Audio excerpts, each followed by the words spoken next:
ఆరి ఒక పిల్లాడు నా దగ్గరికి వచ్చాడు. నేను విశాఖపట్నంలో వెంకటేశ్వర మహాత్యం గురించి ఉపన్యాసాలు చెప్తాను.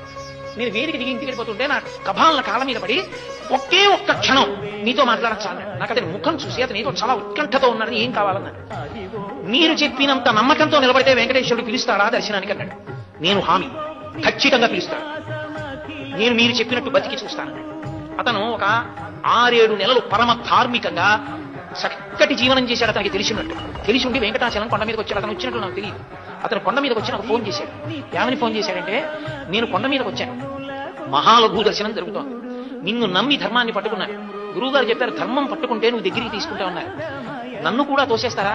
నన్ను దగ్గరికి రానివ్వవా? నువ్వు నన్ను దగ్గరికి రానివ్వకపోతే ఇక నా శేష జీవితంలో ధర్మం పట్టుకో.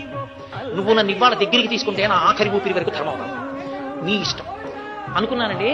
అకస్మాత్తుగా ఎవరో వచ్చి నన్ను పిలిచి, ఏమండి హుండీ లెక్క పెడుతున్నప్పుడు కాసేపు అక్కడ నిలబడి చూడాలి, అదేదో ఒక ప్రత్యేకమైన విధి ఉంటుంది భక్తుల్లో కొంతమందికి, నేను ఇప్పుడు చేయలేదు, నాకు తెలియదు, అలా ఉంటుంది అని చెప్పి నన్ను పిలిచారండి. పిలిచి కొంతసేపు నేను ఆ సేవ చేసిన తర్వాత, అలా చేసిన వారికి దర్శనం ఉంది బాబు అని లోపలికి తీసుకెళ్లి దర్శనం చేయించి పంపించారు. గురువు గారు నా ఆఖరి ఊపిరి వరకు నేను ధర్మం మొదలుపెట్టను. నాకు అర్థమైంది, ధర్మాన్ని 6 నెలలు పట్టుకుంటేనే నన్ను అనుగ్రహించిన స్వామి నా జీవితాంతం పట్టుకుంటే నన్ను గుండెల్లో పెట్టుకుంటాడు. కాబట్టి నాకు ఇంకేం వద్దు గురువు గారు, నేను ఎంత పెద్ద పదవిలో ఉండనివ్వండి, నేను చేసే సంతకం ధర్మచక్రంలోకి ఇముడుతుందా అదొక్కటే చూసి పెడతా. నేను బతికితే ధర్మానికే బతుకుతున్నానా? నేను శరీరం వదిలిపెట్టేస్తుంటే ధర్మానికి